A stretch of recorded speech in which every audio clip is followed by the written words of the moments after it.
Well, the Scottish Government has hammered down the final nail in the coffin of freedom of expression. Today marks the Scottish Nationalists' Hate Crime Act coming into full effect, with 411 centres being set up across the region, whereby individuals can go and report their fellow citizens for allegedly stirring up hatred against a given social group. This law was actually passed back in March of 2021, when the very little Miss Nicola Sturgeon was still in power.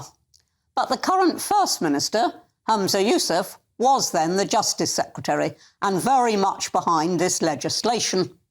Indeed, the legislation builds on existing UK law, namely the Public Order Act 1986. Now, although I'm not a fan of the Act, owing to its vagueness, at least it recognised one sensible principle, that the law ought to protect private conversations inside people's own homes. But Humza Yousaf's censorship law does away even with that. Indeed, back in 2020, before the law passed, he explicitly said, "Are we comfortable giving a defence to somebody whose behaviour is threatening or abusive, or which is intentionally stirring up hatred? Are we saying that that's justified because it's in the home?" So, under Humza Yousaf's tyrannical rule, not only are the freedoms of the public forum being eroded, but the freedom to say what you like within the four walls of your own home. But this law defines hate crime as any crime which is understood by the victim or any other person as being motivated, wholly or partly, by malice or ill will towards a social group. In other words, impartiality is discarded, evidence is discarded. All that matters is the perception of the complainant.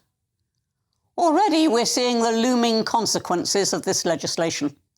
Just today, Siobhan Brown, the SNP's Community Safety Minister, suggested that J.K. Rowling's so-called misgendering of trans-identifying individuals could be liable to prosecution.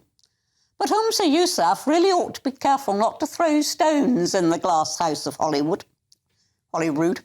The words were malice or ill will towards a social group. So can I remind you of what he said in 2020? Lord Justice Clark, white. Every High Court judge, white. The Lord Advocate, white. The Solicitor General, white. The Chief Constable, white. Every Deputy Chief Constable, white. Every Assistant Chief Constable, white. The Head of the Law Society, white. The Head of the Faculty of Advocates, white. Every Prison Governor, white. And not just Justice. The Chief Medical Officer, white. The Chief Nursing Officer, white. The Chief Veterinary Officer, white. The Chief Social Work Advisor, white. Almost every trade union in this country headed by people who are white. In the Scottish Government, every Director General is white. Every chair of every public body is white. Oh, wouldn't it be a shame if someone were to take this legislation to its natural conclusion and report Humza Yousaf to the police for a clear display of malice or ill will towards white people. That Scotland's ethnic makeup is actually 95% white seems completely lost on this Scottish dictator. Funnily enough, Humza Yousaf was reported to the police for breaking the SNP's Hate Crime Act when he said, quite justifiably, about a year ago, that the transgender rapist Isla Bryson should not have been in a women's prison. And he said, Isla Bryson is a rapist who's completely at it. I don't think they're a genuine trans woman. I think they're trying to play the system. But how interesting that he insisted on referring to Isla Bryson as they. But it just goes to show that regulating speech is not only undesirable, but it's also practically impossible. Police Scotland have promised to investigate every single complaint. But with nearly 7,000 complaints between 21 and 22, it's clearly untenable. Or perhaps this pledge has something to do with Police Scotland have implemented a new trial to simply not investigate certain types of crime, with an estimated 24,000 offences a year no longer being allocated to frontline officers.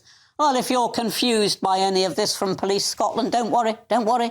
They've issued a profoundly helpful explainer about hate crimes last year involving the hate monster. He'll make you want to have a go at somebody. A neighbour, somebody on the street, on a night out, security guy on the door, somebody in the chippy, your taxi driver. He'll make you want to vent your anger, just 'cause folk look or act different for you. The hate monster wants you to feel what you need to show you're better than them. Then, before you know it, you've committed a hate crime. Well, make of that what you will. And do let me know as well at mailmog@gbnews.com.